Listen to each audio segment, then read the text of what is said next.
E a nossa palavra de hoje está ali em Romanos, no capítulo 8, no versículo 26. A palavra já começa ali pelo título, a intercessão do Espírito. O Espírito com letra maiúscula. Também o Espírito, semelhantemente, nos assiste em nossa fraqueza, porque não sabemos orar como convém, mas o Espírito intercede por nós sobremaneira, com gemidos inexprimíveis. A palavra de Deus ela já nos fala que a intercessão do Espírito, e do Espírito com letra maiúscula, que nada mais é do que o Espírito Santo de Deus. E ele sim, ele intercede por nós, porque nós, como fala aqui já, nos assiste em nossas fraquezas. O Espírito, ele assiste às nossas fraquezas, ele conhece o porquê, as nossas debilidades, as razões. Ele sabe que não sabemos orar, que não sabemos buscar como convém e que nós precisamos ali de um cuidado o tempo todo. Quando o Senhor Jesus ele veio à Terra, ele esteve aqui e ele disse que iria ressuscitar, que ele iria voltar ao trono de Deus, mas que ele nos deixaria o Consolador. Ele viveu aqui, ele sabia das debilidades humanas, ele conheceu mais de uma forma realmente real ali como era os sentimentos humanos, a fraqueza, a debilidade, o medo. E ele, por saber disso, quando ele ressuscitou, ele disse, vou para junto do Pai, mas deixarei convosco o Espírito Santo, o Consolador. Então o Espírito Santo, ele está o tempo todo com você. Ele está o tempo todo ao seu lado. Ele não te deixa em nenhum momento. Ele não te abandona em nenhum momento da sua vida. Nos difíceis, nos bons, naqueles dias que parece que não vai ter fim. E naqueles dias que você não cabe dentro de si de tanta alegria. Qualquer que seja o momento, esse Espírito Santo, aí o próprio Deus estará dentro de você, vivendo em você, cuidando de você e te assistindo em todas as suas fraquezas. Intercede por nós sobremaneira, com gemidos inexprimíveis. E aquele que sonda os corações sabe qual é a mente do Espírito, porque segundo a vontade de Deus é que ele intercede pelos santos. Então, presta atenção nesse versículo. É aquele que sonda os corações, sabe qual é a mente do Espírito. Ou seja, o Espírito Santo, Deus, que sonda os corações, ele sabe qual é a mente do Espírito, porque segundo a vontade de Deus é que ele intercede pelos santos. Os santos somos nós. Então, ele intercede a Deus por nós, de acordo com a própria vontade de Deus. Ou seja, nesse versículo todo, você já percebe que aquilo que o Espírito Santo intercede já é a própria vontade de Deus. Já há uma concordância de Deus e do Espírito Santo de que aquilo que você precisa, aquilo que Deus ele sonda o seu coração e sabe dos seus sonhos, das suas necessidades, daquilo que você realmente precisa, ele realmente já sabe, conhece. E essa intercessão já é completa. Já há realmente ali efetivo que Deus vai agir. Porque Deus ele sonda o coração, o Espírito Santo intercede e ele age na vida dos santos que somos nós, daqueles que somos separados segundo o seu propósito. Então, acredite que os seus sonhos vêm de Deus. Aquilo que você precisa, Deus ele conhece porque ele sonda o teu coração. Ele sabe cada um dos seus motivos, ele sabe cada um das suas limitações, dos seus problemas. Ele conhece, ele sabe. Então acredite que esse Deus ele está com você. Acredite que esse Deus ele vai sempre cuidar de você. E ele já deixou o Espírito dele justamente para que quando não soubéssemos pedir, o Espírito Santo intercedesse por nós. Percebe o quão grande é o amor de Deus? Percebe o quão inimaginável é esse amor? Nós, como seres humanos, somos limitados. Nós, às vezes, não conseguimos entender como um ser tão grande, tão maravilhoso, tão majestoso, dono de tudo, poderoso acima de todas as coisas, pode nos amar tanto e pode realmente querer habitar em nós. Querer realmente que venhamos vencer, que venhamos lutar as batalhas do dia a dia e vencer as batalhas do dia a dia. Ele nos ajude nos ajuda, Ele assiste nas nossas fraquezas. Então acredite que em nenhum momento Ele vai te deixar só. E aí continuando diz, no 28, sabemos que todas as coisas cooperam para o bem daqueles que amam a Deus, daqueles que são chamados segundo o seu propósito. Esse versículo é exatamente isso. Sabemos que todas as coisas cooperam para o bem daqueles que amam a Deus, daqueles que foram chamados segundo o seu propósito. Essa palavra é forte, essa palavra você tem que prestar muita atenção. Tudo coopera, tudo coopera, tudo. Tudo que acontece na sua vida é aquilo que você foi chamado, é o teu propósito. Sabemos que todas as coisas cooperam para o bem daqueles que amam a Deus, daqueles que foram chamados segundo o teu propósito. Então, se você foi chamado segundo o propósito de Deus, se você tem aí entendido qual é o propósito dele para a sua vida, todas as coisas vão cooperar. Mas pastor, eu estou sofrendo, pastor, eu estou enfrentando um problema, pastor, eu estou doente, pastor, eu estou enfrentando uma enfermidade, pastor, eu não estou suportando mais um tratamento, pastor, eu já não suporto mais as lutas no meu casamento, as lutas com os meus filhos, na minha família, pastor, eu estou desempregada, as portas fechadas. Tudo coopera para o bem daqueles que amam a Deus. A luta que você está enfrentando hoje, nada mais é que você coloque a sua vida nas mãos de Deus, deixe Ele interceder por você, como nós lemos anteriormente nos versículos, e assim Ele vai mostrar o propósito dele na sua vida.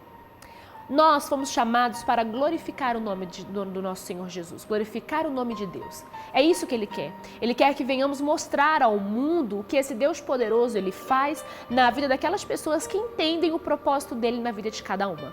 É tão difícil às vezes de entender. Essa parte é às vezes complicada. É um versículo muito conhecido, mas que você possa absorver e viver esse versículo na sua vida, aí é um pouco mais difícil, mas você pode entender que tudo coopera. Quando algo acontecer e você falar, nossa, mas por que aconteceu? Diga, tudo coopera. Quando alguma coisa acontecer que você não esperava, diga, tudo coopera. Porque Deus, Ele vai te assistir, Deus, Ele vai cuidar de você, Deus, Ele vai operar um milagre na sua vida para que você possa cumprir o propósito e o chamado dele. Então acredite que em nenhum momento é algo que aconteceu aleatório.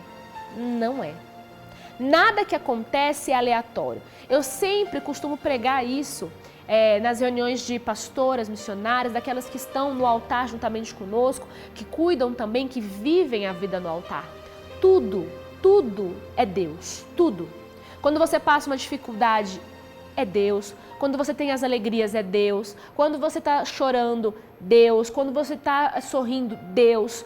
Tudo é Deus. Ele permite todas as coisas que passamos para que possamos, às vezes, em certo momento, amadurecer, em certo momento, aprender, em certo momento, nos voltarmos para Ele, em certos momentos, entendermos que dependemos dEle, em outros momentos, entendermos que não somos capazes. Muitas vezes a gente está tão feliz, vivendo um momento tão alegre, que esse pode ser o seu momento hoje. Feliz, alegre, mas às vezes você te esquece de Deus. Às vezes você está tão feliz e tão alegre, com a sua vida tão organizada, que você esquece de Deus. Então Ele vai te trazer de volta para que você não saia do centro da vontade dEle. Às vezes você pode estar passando por algum problema e hoje você vai buscar e você vai saber que as coisas vão se resolver. Tudo coopera para o bem daqueles que amam a Deus. Acredite nisso, coloque isso no teu coração. Isso vai fazer grande diferença no seu dia a dia. Isso vai fazer com que você enfrente as dificuldades de uma maneira mais suave, mais leve. Que você não vai ver as dificuldades como o mundo acabando, o mundo desabando, não tem mais jeito, não tem mais saída. E isso trazendo para dentro de você aí, minando a tua fé, minando a tua coragem, minando a tua força, minando aí a sua aliança com Deus, te desfocando daquilo que você tem que estar ali seguindo, daquilo que você tem que estar prosseguindo, tirando você do alvo, daquilo que você foi chamado. Então não deixe que as dificuldades do dia a dia te afastem do teu propósito. Não deixe que as alegrias do dia a dia também te afastem, mas acredite e saiba que tudo coopera para o bem daqueles que amam a Deus, daqueles que foram chamados segundo o seu propósito. E continuando diz, porquanto aos que de antemão conheceu, também os predestinou para serem conformes à imagem de seu Filho, a fim de que ele seja o primogênito entre muitos irmãos. E aos que predestinou, a esses também chamou, e aos que chamou, a esses também justificou, e aos que justificou, a esses também glorificou. Porque, entenda, Deus ele já nos conhecia, né? Aqui a palavra está dizendo exatamente isso. Deus ele nos conhece antes de sermos criados. Ele já nos conhecia no ventre da nossa mãe e ele já sabia como seríamos. Aqui está falando, ó, leia de novamente. Porquanto aos que de antemão conheceu, também os predestinou. Ele nos conheceu antes, então ele também nos predestinou para serem conformes à imagem de seu Filho, a fim de que ele seja o primogênito entre muitos irmãos. Ou seja, ele quer nos fazer a imagem do Senhor Jesus. Qual é o maior propósito de Deus em ter mandado o nosso Senhor Jesus aqui na terra? Levar os nossos pecados na cruz para que pudéssemos ter uma nova chance de sermos salvos, para que o véu que nos separava do nosso Deus fosse rasgado e pudéssemos ter acesso novamente à presença de Deus. E hoje temos. O Senhor Jesus nos deu esse acesso. A partir daí, o outro propósito é mostrar que o Senhor Jesus, que esteve sujeito aos mesmos sentimentos, às mesmas fraquezas, medos, tudo isso, todos os sentimentos humanos, que ele venceu o mundo. E nós também vamos vencer. E depois, o propósito é que venhamos ser como o Senhor Jesus foi. Que sejamos a imagem dele, que sejamos como ele foi. Que saibamos que estamos aqui para ser como ele foi. É possível, pastora? É, eu te garanto que é. É possível, é muito possível, porque ele disse que ele venceu e nós também venceríamos. Tudo posso naquele que me fortalece. Então, se ele conseguiu, se ele foi capaz, ele que nos fortalece, vai nos fazer conseguir também. Então, sejamos a imagem de Deus, para que ele seja o primogênito entre muitos irmãos. Se somos irmãos do Senhor Jesus, somos o quê? Filhos de Deus. É assim que nos tornamos filhos de Deus. A religião, hoje em dia, quer enganar a muitas pessoas, dizendo que todos somos filhos de Deus. E não é verdade. Não somos todos filhos de Deus. Somos criaturas de Deus, todos. Nos tornamos filhos de Deus quando nos tornamos a imagem do Senhor Jesus e aí sim podemos ser chamados de irmãos e aí sim podemos ser chamados de filhos. Então você só vai poder ser chamado de filho se você for a imagem do Senhor Jesus. Então acredite que hoje você pode tornar-se filho. Hoje você pode chamar Deus de Pai. Basta você fazer aí toda a vontade de Deus. Tudo aquilo que Ele quer que você faça e que o Senhor Jesus já nos deu tantos exemplos. Tenha o costume, se você não tem, passe a ter a partir de hoje, de ler os evangelhos, Mateus, Marcos, Lucas, João. Leia. Leia o que era o Senhor Jesus, como Ele agia, como Ele andava, como Ele amava, como Ele cuidava, como Ele exortava, como Ele também tinha os momentos ali que Ele chamava atenção, que Ele se enfurecia por algum motivo, por ver as pessoas ali fora do foco, fora. Às vezes Jesus estava ali, queria revelar, e aquelas pessoas tão cegas, não conseguiam enxergar e ver o reino que estava ali diante delas. E quantas são as vezes que hoje vamos viver as mesmas situações. Mas o Senhor Jesus, Ele sempre ensinou com amor, Ele sempre ensinou procurando ver o melhor em cada pessoa. Então, é a sua chance, é a minha chance de agirmos como filhos de Deus. E que aí sim, possamos ter o encontro com o nosso Deus e a salvação. No último versículo aqui da nossa mensagem de hoje, para completar, diz assim: e aos que predestinou, ou seja, nós somos predestinados. Ele já nos deu um destino traçado, temos isso. A esses também chamou, ou seja, Ele nos predestinou e Ele nos chamou. Ele nos convidou, Deus está te chamando hoje. E aos que chamou, a esses também justificou, ou seja, Ele te chamou e Ele também te justificou. Ele te perdoou, Ele te santificou. E aos que justificou, a esses também glorificou. Ou seja, ele trouxe a glória dele para a sua vida. Ele fez o milagre acontecer. Ele te trouxe a conhecer as maravilhas desse Deus para que através da sua vida muitas outras fossem alcançadas. Que palavra forte, não? Deus, ele é maravilhoso. E que grande revelação ele nos deu hoje. Que grande mostra do poder dele e demonstração ele nos dá do reino dele. Ele é tão simples, é tão fácil entender o reino de Deus. Nós que dificultamos, seres humanos tão difíceis, seres humanos tão terríveis, tão preocupados com a própria ganância, tão preocupados com a própria arrogância. Alguns que vivem para seu próprio ego, para satisfazer as suas próprias vontades e não entendem que o reino de Deus está tão longe disso.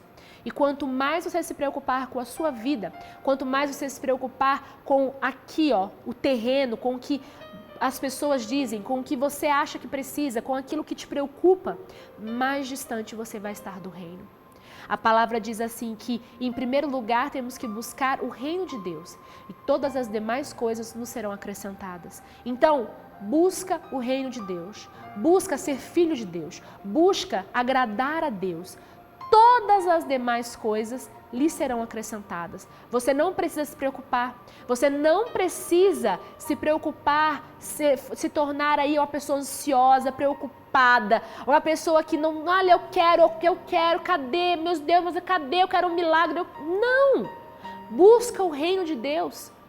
Busca o amor dele, seja como ele, haja como ele, fale como ele, caminhe como ele, que ele mesmo vai acrescentar tudo aquilo que você precisa. E como nós lemos no início, com gemidos inexprimíveis.